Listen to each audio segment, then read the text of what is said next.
What's up, everybody? Damon here, and in today's gaming news, we're finally about to see what the Indiana Jones game is all about. Another huge Baldurs Gate 3 patch arrives, and Cyberpunk 2077's Phantom Liberty expansion is in good company.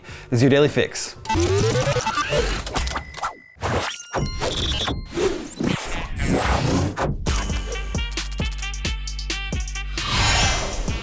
Microsoft has announced a new Xbox Developer Direct Showcase set for Thursday, January 18th at 12 p.m. Pacific. Microsoft fans will get, quote, an inside look at a selection of highly anticipated games coming to Xbox Series X and S, PC, and Game Pass. Those anticipated games will include Indiana Jones, announced with a short reveal trailer back in 2021. It's being built by MachineGames, developers of the recent Wolfenstein and Quake games. The Developer Direct will showcase more than 10 minutes of game and developer insights, including details about the setting and story, how fans will actually play as Indy, and the premiere of the first gameplay trailer.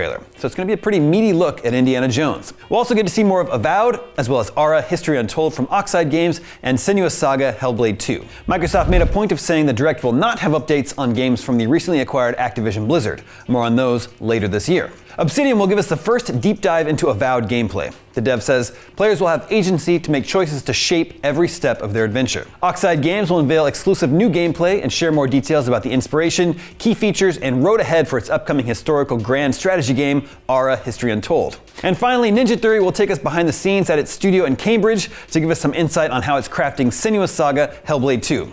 A game we've seen many times since its reveal back in 2019, and we're still waiting on that release date. You'll be able to watch the whole show here at IGN, and stay tuned afterwards for a special edition of our Xbox show, Podcast Unlocked, where we'll break down and react to all the big reveals.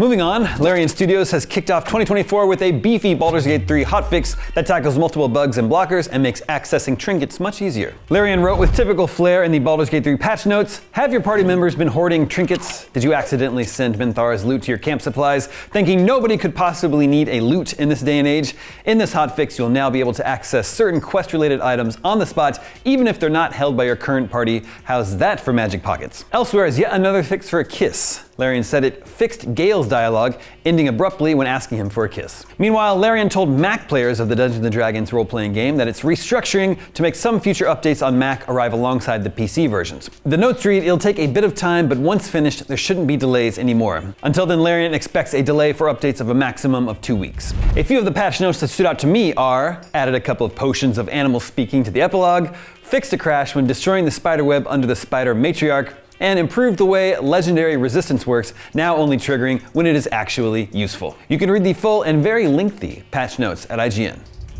And finally today, CD Projekt has deemed Cyberpunk 2077 Phantom Liberty a commercial success after revealing it hit similar numbers to the Witcher 3 Wild Hunts expansions. Speaking to IGN, CD Projekt confirmed Phantom Liberty has an attach rate of approximately 23%, meaning 23% of players who bought the base game also bought the expansion. As revealed by co-CEO Michael Nowakowski on Twitter, The Witcher 3's Hearts of Stone expansion had a 22% attach rate, and Blood and Wine had a 24% attach rate within 3 months of launch. What's even better news for Phantom Liberty, however, is its release around 2 years and 9 months after the base game launched. Hearts of Stone arrives about 5 months after Witcher 3, and Blood and Wine around 1 year after, when downloadable content is traditionally released and general engagement is typically higher. Nowakowski added, to be honest, the decision to go through with the expansion so long after launch of the single-player game was a bit counterintuitive, but what happened is proof to us that solid content that people are happy with is the way to go. Phantom Liberty was received very well by critics, with IGN giving it a 9 out of 10 in our review. The developer released the final major update for Cyberpunk in December, essentially ending the game's 3-year journey of active post-launch development.